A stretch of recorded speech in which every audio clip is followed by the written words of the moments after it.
누가복음 15장 11절에서 32절까지의 말씀, 우리 잘 아시는 흔히 말하는 탕자의 비유에 대해서 우리가 나누겠는데요. 너무 잘 아시는 말씀이죠. 하지만 성령께서 이 시간에 이 말씀을 정말 한 번도 들어본 적이 없는 처음 듣는 하나님의 말씀, 예수님께서 들려주신 말씀같이 우리에게 들려주셔서 새로운 계시가 있게 되며 새로운 마음이 생기게 되기를 소원하는 그러한 마음으로 우리가 한번 읽고 나누도록 하겠습니다. 또 가라사대 어떤 사람이 두 아들이 있는데 그 둘째가 아비에게 말하되 아버지여 재산 중에서 내게 돌아올 분깃을 내게 주소서 하는지라.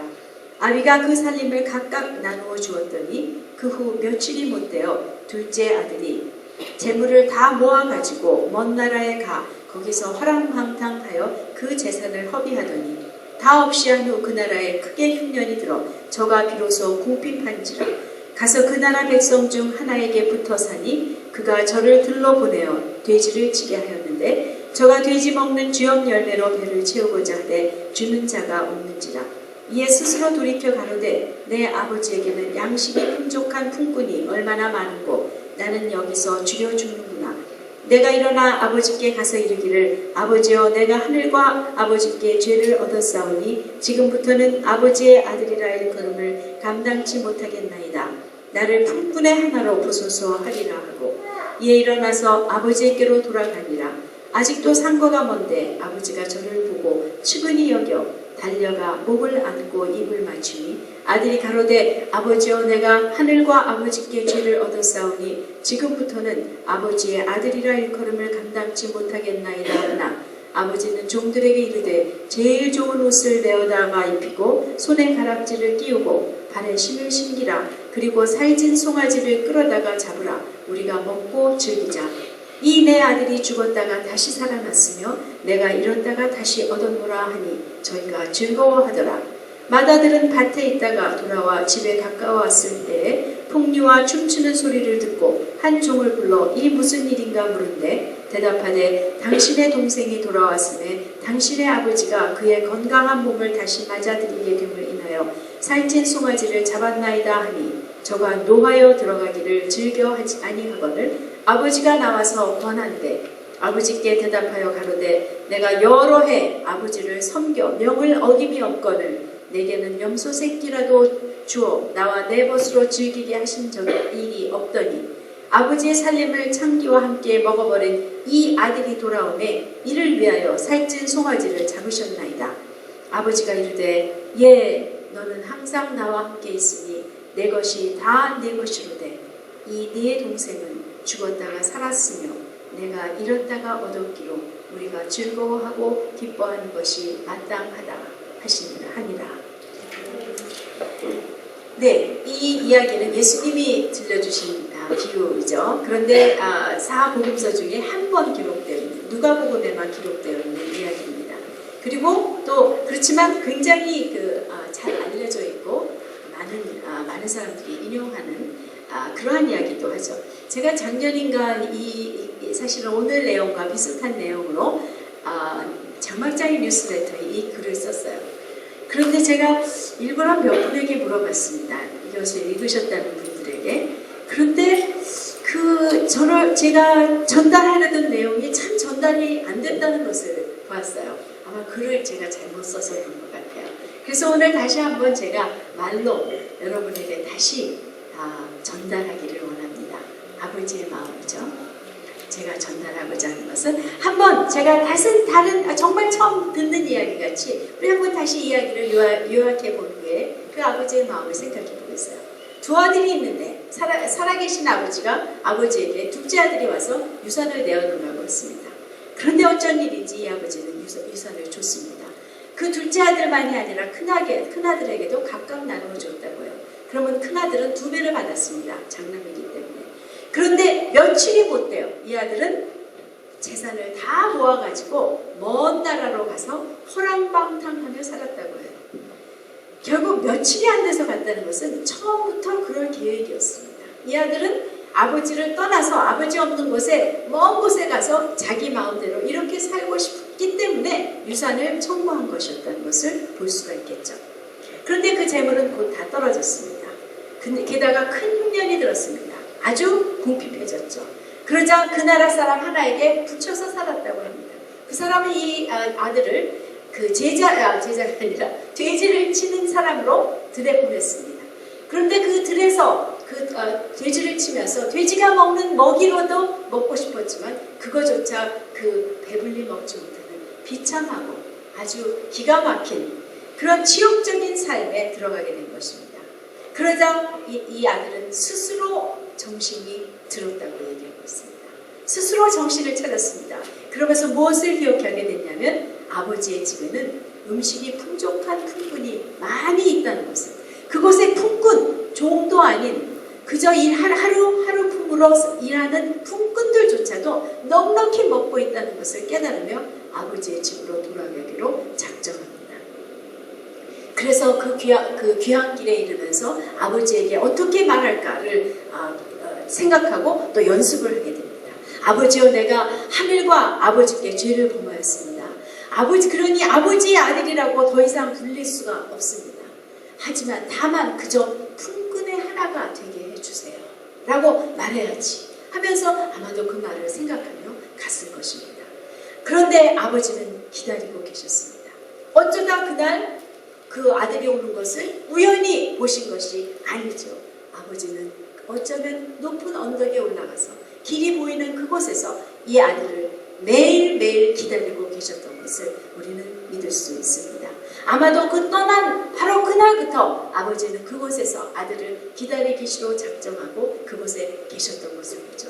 그래서 멀리서 보시고 정말 정같이 보이는 그 아들을 보시며 달려와서 그 아들의 목을 안고 키스를 입 맞추어 주시고, 또 그것뿐 아니라 아들이 그 연습해온 말을 다 끝내기도 전에 종들에게 시켜서 가장 좋은 옷을 입혀 잔치에 적합한 모습이 되게 하고, 또 인장 반지를 끼우고 또 발에 신을 신겨서 이제는 더 이상 거지나 그런 정말 불쌍한 종 같은 존재가 아니라 아버지가 인정하는 그런 귀한 아들이라는 것을 보이며 그렇게 회복해 주시는 것을 보게 되는 것입니다.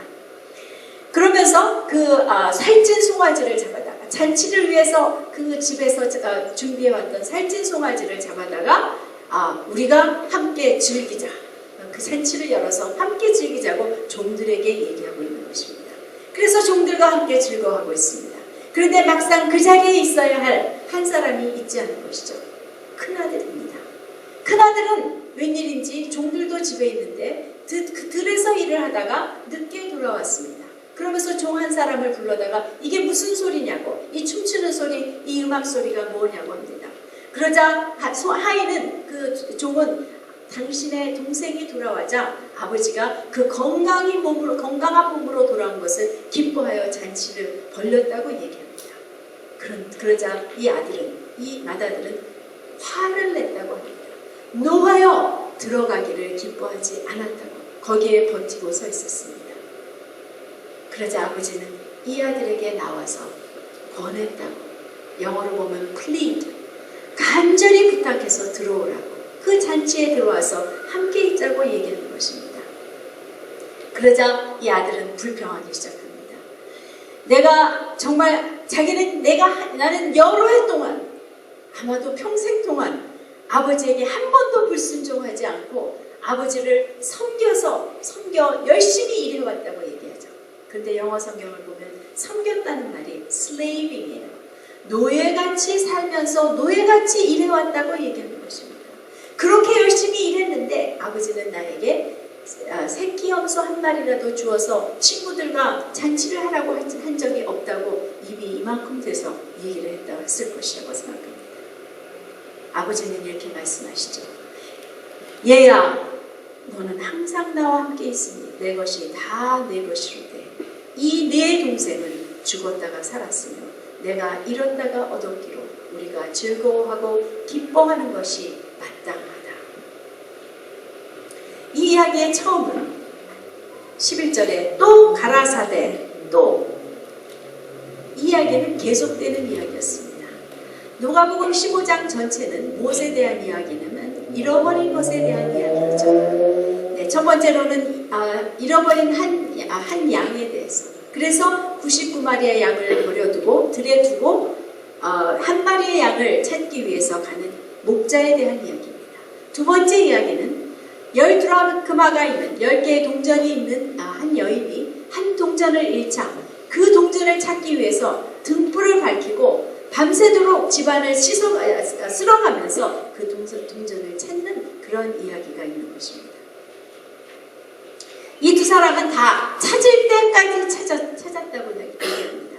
그리고 두 사람이 다 찾았을 때에는 덫과 이웃을 불러다가 나와 함께 즐기자 라고 얘기했던 것을 보아서 아마도 잔치를 벌였던 것을 보게 됩니다. 어쩌면 한 드라크마보다도 더 많은 돈을 써서 잔치를 벌였어야 했을 것이고 또 정말 더 많은 한 마리 양보다도 더 많은 대가를 들여 잔치를 벌리면서도 돌아온 것을 다시 찾은 것을 기뻐했을 것을 우리가 상상할 수 있죠. 이것은 한 마리의 양 하나의 동전을 귀히 여기며 찾을 때까지 찾으시는 하나님의 마음을 보여주시는 것이죠. 또 그것을 찾았을 때 얼마나 즐거워하시는 것인 것을 그 아버지가 얼마나 즐거워하신다는 것을 보여주시는 것입니다. 당신의 것을 포기하지 않으시고 끝까지 찾으시는 하나님 아버지의 하나님의 마음을 보여주시는 것이죠. 그럼 우리는 질문이 생깁니다. 이야기를 보았을 때 다른 부분이 있습니다. 아들이 나갔습니다. 당연히 아버지는 그 아들을 찾아 나가야 했을 텐데 나가지 않으셨습니다. 찾지 않으셨습니다. 왜? 그리고 기다리고만 계십니다. 왜 기다리고만 계실까요? 저는 그냥 그렇게 생각했습니다. 이 아버지가 너무 늙어서 힘이 없어서 나가지 못하겠구나. 아마 찾을 능력이 없기 때문에. 그런데 가만히 보니까 이 아버지는 먼 곳에서 오는 아들을 볼 수 있는 시력도 있었고요. 달려갈 수 있는 체력도 있었습니다. 게다가 많은 종들이 있는 자력도 있는 그러한 사람이었다는 것을. 결코 갈 수 없어서 찾아 나설 능력이 없어서가 아니라 더 다른 이유가 있다는 것을 보게 되죠. 본인이 나가지 않더라도 많은 종들을 풀어서 그 아들을 찾아올 수도 있는 그런 아버지였다는 것을 보게 되죠. 그렇다면 왜 이 아버지는 찾아 나서지 않고 왜 기다리고만 무기력한 것 같이 보이도록 기다리고만 있는 것일까? 이것은 먼저는 아들은 양이나 드라크마와는 다른 존재라는 것을 말해주고 있습니다. 아버지가 기다리는 것은 아들의 몸만이 아니라 아들이 마음으로 돌아오는 것을 원하시기 때문인 것이죠. 아버지는 그 아들이 사실은 처음부터 유산을 달라고 할 때 그 마음이 이미 떠난 것을 알고 계셨습니다. 그렇기 때문에 그 아들은 집을 떠날 것이라고, 집을 떠나서 재산을 탕진하고 참 비참하고 참으로 참담한 삶을 살 수 있다는 그 가능성이 있다는 것을 아시면서도 그것을 주시고 또 그 아들이 떠나는 것까지도 허락하셨습니다. 우리 같으면 어떨까요? 그냥 못 나가게 문을 잠그든지 발목대기를 부러뜨려서 못 나가게 하든지 그것이 아니라 이 아들은 야간 도주하지 않았을 것입니다. 어쩌면 당당하게 보는 데서 나갔을 수도 있죠. 그 아들을 그대로 지켜보시면서 그렇지만 처음부터 그 아들을 기다리기로 작정하시며 그 아버지는 그렇게 계신 것입니다. 이 아버지는 한 마리를 찾을 때까지 찾은 목자나 그 한 드라크마를 찾을 때까지 찾은 그 여인과는 달리 올 때까지 기다리시는 그러한 아버지로 계시기로 작정한 것입니다. 억지로 잡아다가 몸으로 아버지 앞에 있게 하시는 것이 아니라 마음으로 돌아올 때까지 기다리시는 아버지의 마음인 것을 우리가 보게 되는 것입니다. 아버지는 매일매일 그 언덕에서 그 마음이 깨어지는 고통을 느끼며 그 길 끝에서 한 점으로 되어오는 그 아들이 나타나는 그 순간을 위해서 기다렸을 것입니다. 제가 이런 얘기를 했을 때 어떤 자매님이 그런 얘기를 했어요. 우리가 돈을 지불하는 지불용 봉투가 오죠. 보지서와 함께. 거기에 가끔 보면 뒤에 missing child, 네, 실종한 아이에 대한 그러한 사진이 나고 정보가 기록되어 있습니다. 근데 한 번은 그 자매님이 봤는데 1970년대에 잃어버린 아이를 찾고 있는 광고가 있었대요. 70년대에 잃어버렸으면 거의 40년이 지났으면 부모는 아마도 굉장한 노인일 것이고 자녀들은 그 아이는 아주 큰 성인이나 이미 나이가 든 사람이 늙어버린 사람이 될 수도 있지만 그 부모는 여전히 그 아이를 찾겠다라는 그 소망과 또 그 아이를 찾고 싶어하는 그 고통 가운데 있다는 것을 볼 수가 있었다고. 그래서 그것이 아버지의 마음이 아니겠냐는 그러한 마음을 얘기를 했습니다. 그렇죠. 아버지는 그 집을 나간 탕자에게 대해서 그 아픔, 그 고통과 또 그러나 그 아들이 돌아오게 될 것에 대한 소망을 가지고 아버지를 기다리고 계신 것입니다. 그 마음은 아들의 것이기에 또 그 아들에게 자유의지를 주시는 분이 바로 당신이기에 스스로 작정할 수 있도록 그렇게 만드신 하나님 아버지시기에 그 아버지는 무기력하게 기다릴 수밖에 없는 분으로 스스로 제안하셔서 그 자리에서 기다리고 계신 것이죠. 그러나 아버지에게는 사실은 한 가지 기대가 있었습니다. 그 기대는 바로 아버지 집에서 살고 있는 큰아들에게 대한 기대였습니다. 아버지는 그 매일매일 그 언덕 위에 서서 아들을 기다리시며 그 큰아들이 자기 곁에 와서 그 아버지의 얼굴에서 흐르는 눈물을 보고 그 아버지의 고통을 들어주기를 아마도 기대했을 것입니다. 그리고 언젠가는 그 아들이 드디어 더 이상 아버지가 겪는 고통을 견딜 수 없어서 그 아들에게로 가기로 작정하는 그날이 있게 되기를 기다리셨을 것이라고 우리는 믿을 수 있는 것입니다. 그 동생을 찾아내어서 아버지가 얼마나 너를 사랑하고 있는지, 아버지가 너를 어떻게 기다리고 있는지, 너는 돌아올 가치 없는 자가 아니라 재산을 탕진했다고 돌아올 수 없는 자가 아니라 아버지는 너를 팔을 벌려 올 수 있는 자로 기다리고 계시다고 말해주는 그러한 이야기가 그 아들의 입에서 들려질 때 어쩌면 동생은 돼지우리까지 가지 않아도 아버지에게 다시 돌아올 수 있었던, 크게 궁핍하여졌을 때 다시 돌아와 그 존엄성을 잊어버리는 그 경험을 하지 않은 채 아버지에게 돌아올 수도 있을 것이며, 돼지우리에 있을지라도 다시 아버지에 대한 소망을 가지고 또 돌아올 수 있는 아들과 그 형과 함께 아버지에게 돌아올 수 있는 그러한 것을 아버지는 기대하고 계셨던 것을 우리는 생각할 수 있는 것입니다. 하지만 이 아들은 이렇게 기다리는 아버지와는 상관없이 살았던 것을 보게 됩니다. 그 아버지가 기다리는 아들, 자기의 동생에게는 조금도 관심 없이 이 아들은 일만 하고 있었습니다. 들에서 일만 하고 있었던 것이죠. 이 아들은 결코 거역한 적도 없고 불순종하지 않았습니다. 무리한 것을 요구한 적도 없고 게으르지도 않고 아주 부지런한 그런 아들이었습니다. 착한 아들로 인정받을 수도 있고 또 어떤 사람들은 이 아들을 굉장히 부러워할 수 있는 그러한 사람입니다. 자기와 동생과 비교했을 때 내가 훨씬 낫지, 나는 아버지를 기쁘게 해드리는 아들이야라고 자신할 수도 있는 그러한 아들이었을 수 있었던 것이죠. 그런데 그 수년 동안 그렇게 열심히 하고 아버지의 명을 어기지 않게 노예같이 살았는데도 아버지가 그 돌아온 아들에게 큰 잔치를 베풀어주며 즐거워하는 것을 볼 때 이 아들의 마음이, 이 맏아들의 마음이 드러나기 시작합니다. 내가 여러 해 아버지를 섬겨 어김이 없거늘 내게는 염소 새끼라도 주어 나와 내 벗으로 즐기게 하신 적이 있었나이까? 라고 불만을 호소하는 것입니다. 이 아들 역시 마음으로는 아버지를 멀리 떠나 있는 그러한 아들이었습니다. 아버지와 함께 있지 못한, 몸은 아버지와 한 집에 있어도 마음은 함께 있지 못했던 그런 아들인 것이죠. 그래서 아버지에게 불평할 수밖에 없고 자기의 동생을 아버지의 아들이라고만 부를 수밖에 없는 그러한 사람이었던 것이죠. 이 큰아들에 대한 아버지의 마음, 너는 항상 나와 함께 있으니 내 것이 다 내 것이로되 이 내 동생은 죽었다가 살았으며 내가 잃었다가 얻었기로 우리가 즐거워하고 기뻐하는 것이 마땅하다. 아버지와 항상 함께 있었기 때문에 이미 받은 유산뿐만이 아니라 아버지의 것까지도 다 이 아들의 것, 이미 다 준 것, 공유하고 계신 아버지의 마음을 아들은 알지 못했습니다.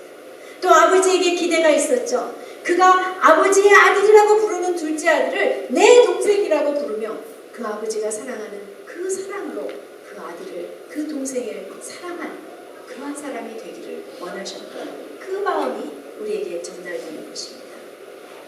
그래서 아버지가 베푸신 잔치에 당연히 함께 기뻐하며 즐거워하며 하는 것, 마땅히 함께 기뻐하고 즐거워하고 함께 있어야 하는 그러한 기대가 있으셨던 것이죠.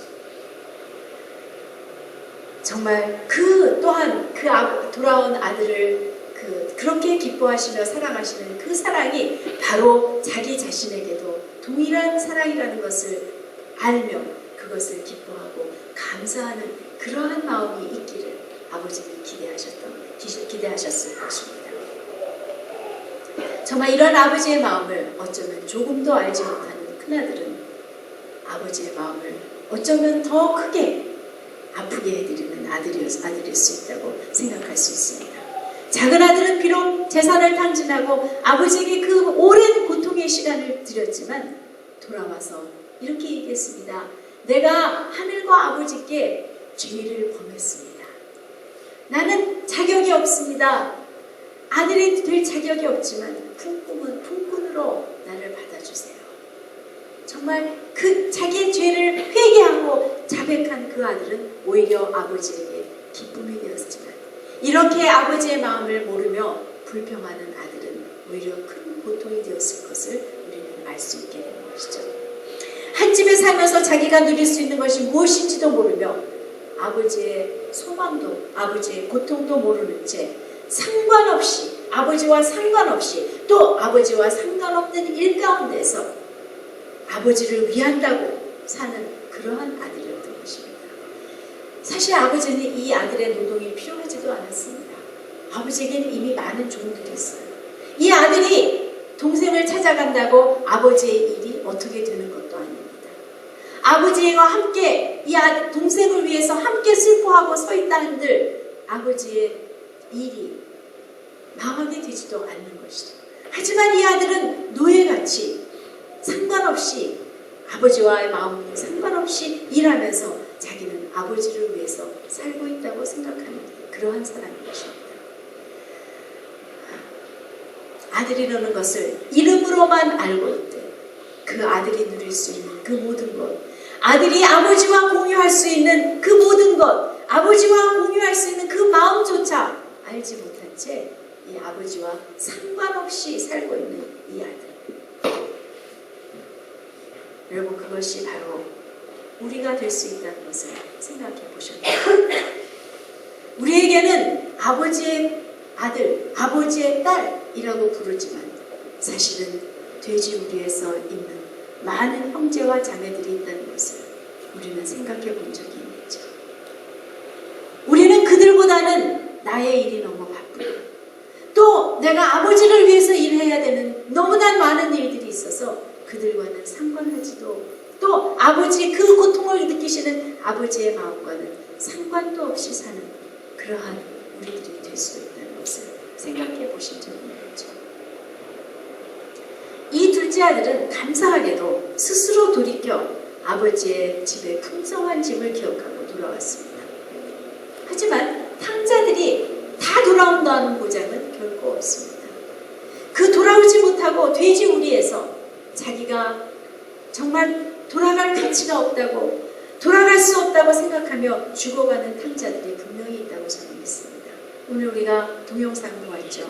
그 자매가 그 자매에게 들려준 목사님의 이야기가 너는 너는 하나님에게로 돌아가고 싶지만 내가 돌아갈 수 없다고 돌아갈 가치가 없다고 생각한다. 하지만 그것이 아니다. 그 목사님은 이 자매님이 동성연애자로서 그 앞에서 선두에 서 있는 그 하나님의 가정에서 태어난 그 자매에게 들려줘야 할 진리를 말해준 사람인 것이죠. 네. 또는 이 돼지우리에 살고 있던 돼지우리에서 고통하고 있는 둘째 아들은요. 또는 그 모범생 같은 큰 형이 자기보다는 너무나도 아버지를 기쁘게 해드리고 자기보다는 너무나도 옳고 그래서 자기를 항상 야단쳤던 그 큰 형이 더 무서워서 집으로 돌아오지 못할 수도 있다는 것이죠. 그 비난의 눈이 또 그 비난의 말들이 두려워서 오지 못할 수 있다는 것입니다. 탕자 이야기는 우리에게 있는 전도의 사명 또는 그 선교의 사명을 깨닫게 해주시는 이야기인 것을 우리는 생각해 볼 필요가 있습니다. 궁극적으로 하나님은 모든 사람을 당신의 자녀로 삼으신 것 아시죠? 태초에 우리를 지으실 때 이미 당신의 자녀로 삼으셨어요. 어떤 사람은 자녀로 삼으시고 어떤 사람은 멸망할 자로 지으신 것. 그런 아버지가 아니시죠. 우리의 아버지. 다 모든 사람이 우리는 하나님의 자녀로 지음을 받았습니다. 그런데 우리가 인류가 타락했기 때문에 그 아버지에게서 빼앗겨서 사단의 자식이 되었죠. 그런데 우리가 예수님의 보혈에 그 예수님의 십자가의 보혈로 인해서 우리는 구원을 얻게 되고 자녀로 회복받은 것입니다. 그렇다면 아직도 구원받지 못한 세상의 많은 사람들, 하나님을 욕하고 죄 속에 살고 있는 그 사람들, 비참하게 정말 지옥적으로 살고 있는 그 많은 사람들은 사실은 누구입니까? 여전히 하나님의 잃어버린 자녀이고, 그렇다면 우리에게는 무엇입니까? 우리에게는 형제요 자녀인 것을 우리는 깨달을 필요가 있는 것이죠. 왜 우리가 전도하는가? 성경에서 전도하라고 했기 때문입니다.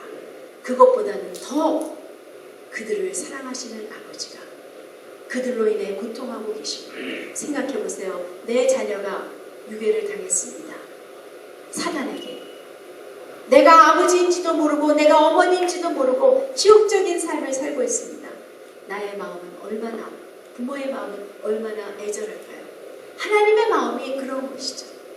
그 마음을 모르는 채 나만 아버지의 집에서 산다고 즐거워하고 우리만 하나님을 안다고 기뻐하고 또 그래서 우리의 일로 하나님의 마음에는 상관없이 우리의 일로 바쁘게 분주하게 아버지와는 상관없이 사는 삶이 우리의 삶이 아닌가 생각해 볼 필요가 있는 것이죠. 실상 예수님은 그 아버지의 아픔을 아시기 때문에 돼지우리에서 비참하게 살고 있는 우리에게 오신 처음 선교사이고 처음 전도자이신 것을 우리는 기억할 필요가 있습니다. 그분이 바로 우리의 맏형이라고 얘기하시죠. 그분이 맏아들로서 당신의 그 동생들, 당신의 그 형제들, 자매들을 위해서 이 땅에 오셨던 것을, 그래서 그 아버지의 사랑을 말씀해 주시고 또 아버지에게 돌아갈 수 있는 길을 마련해 주신 것을 우리가 생각할 때 그분의 제자라고 말하는 우리들은 당연히 그 길을 따라가야 하는 사람인 것을 생각하게 됩니다. 우리가 교회에 모여서 예배를 드리고 교제하고 성장하고 온전해져야 하는 이유는 사실은 그 주님을 닮아서 그분의 마음을 지닌 사람이 되어 가라 하신 대로 갈 수 있는 그러한 사람이 되어야 하기 위한 것입니다. 결코 우리가 교회 안에서만 살며 교회 안에서만 기쁘고 즐겁게 살기 위해서 우리가 믿음의 삶을 사는 것은 아닌 것이죠. 바로 아버지의 마음이 있는 그 아버지의 고통이 있는 그곳으로 당신은 스스로 가시지 못하는 자로 작정하시고 그들이 돌아올 때까지 기다리시는 분으로 계신 그 아버지의 마음을 가지고 우리가 가는 것이 바로 하나님을 아는, 아버지를 아는 사람으로 마땅히 있어야 할 일인 것을 생각하게 됩니다. 이야기를 더 살펴보면 여기서 탕자 아들이 가야 하는, 이 맏아들이 가야 하는 그 탕자라는 것은 좀 우리가 더 좁혀서 보자면 좀 다른 사람들이, 세상의 모든 믿는 자라기보다 이미 아버지의 집을 경험한 자들, 이미 아버지가 어떤 분인 것을 아는 자들, 이미 자기가 자녀라는 것을 아는 사람이라는 것이죠. 그 아버지의 집에는 그 많은 풍성함이 있고 품꾼까지도 넉넉하게 입는, 넉넉하게 먹이시는 아버지가 계시다는 것을 아는 사람이라는 것. 비록 아버지의 말씀대로 그대로 살고 그 맏형하고 사는 것이 아마도 싫어서 그 집을 떠나고 자기 마음대로 살기를 원하는 그런 어리석은 마음이 있었지만 사실은 이미 그 아버지를 알고 아버지의 집의 풍성함을 아는 그러한 사람. 바로 누구일까요? 오늘날도 이렇게 아버지의 집을 떠나 세상 가운데 사는 많은 아버지의 자녀들이 있는 것을 보게 되죠. 이미 교회에서 아버지를 알게 되고 한 아버지의 자녀로서 내가 자녀로서 회복받아서 그 아버지의 풍성함을 누렸지만 무슨 일인지 교회를 떠나 스스로 살며 세상에서 살고 있는 많은 탕자들에 대해서 특별히 더 말씀하시는 것으로 저는 보게 되는 것입니다.